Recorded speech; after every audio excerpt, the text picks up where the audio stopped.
খুলনা বাগেরহাট অঞ্চলের একটা আঞ্চলিক রেসিপি শেয়ার করছি, চিংড়ি মাছ দিয়ে চালের বড়ি। খুব সহজ আর খেতে ভীষণ ভালো, চলুন বানাই। একটা প্যানে 3 থেকে 4 কাপ পরিমাণ চালের গুঁড়ি নিয়ে এটাকে হালকা করে ভেজে লাল লাল করে নিতে হবে। খুব বেশি ভাজা যাবে না, ব্রাউন হলেই এর সাথে মিশিয়ে দেব 1.5 কাপের মতো নারকেল কোড়া। একটু মিহি করে কুড়ে এর সাথে মিশিয়ে নেবেন। সামান্য পরিমাণ লবণ দিয়ে হাত দিয়ে মেখে এটাকে একদম মিশিয়ে ফেলতে হবে। হালকা একটু পানি ইউজ করতে পারেন যেন বলগুলো খুলে না যায়। ঠিক এতটা হলে এই পর্যায়ে বলগুলো বানিয়ে একটা একটা করে সরিয়ে রাখবেন। এই যে বলগুলো খুব বেশি চাপার দরকার নেই, জাস্ট হালকা একটু শেপ দিয়ে রেখে দিবেন। এবার সব বলগুলো বানানো হয়ে গেলে মূল রান্নায় চলে যাচ্ছি।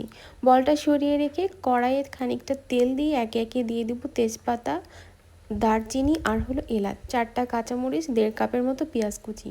সামান্য লবণ দিয়ে হালকা একটু ভেজে নিয়ে এর মধ্যে দিয়ে দেবো জিরা বাটা, আদা বাটা, রসুন বাটা, হলুদ গুঁড়া, পরিমাণ মতো মরিচের গুঁড়া। সামান্য পানি দিয়ে কষিয়ে তেলটা উপরে উঠে আসলে দিয়ে দিব এখানে প্রায় হাফ কেজির মতো চিংড়ি মাছ।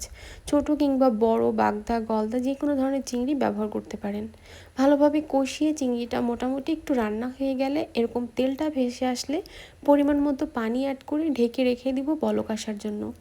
বলক চলে আসলে সেই চালের বড়িগুলো খুব আলগা হাতে ছেড়ে দিব। খুব নরম থাকে, ভেঙে যাওয়ার সম্ভাবনা আছে, তাই খুব আলগা হাতে ছেড়ে দিয়ে ঢেকে 10 মিনিট রান্না করলে বড়িগুলো এভাবে ফুলে উঠবে আর ভেতরটা একদম সেদ্ধ হয়ে যাবে।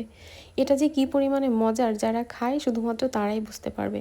রান্না শেষে সামান্য জিরার গুঁড়া ছড়িয়ে পরিবেশন করুন। ভিডিওটা ভালো লাগলে জানাবেন।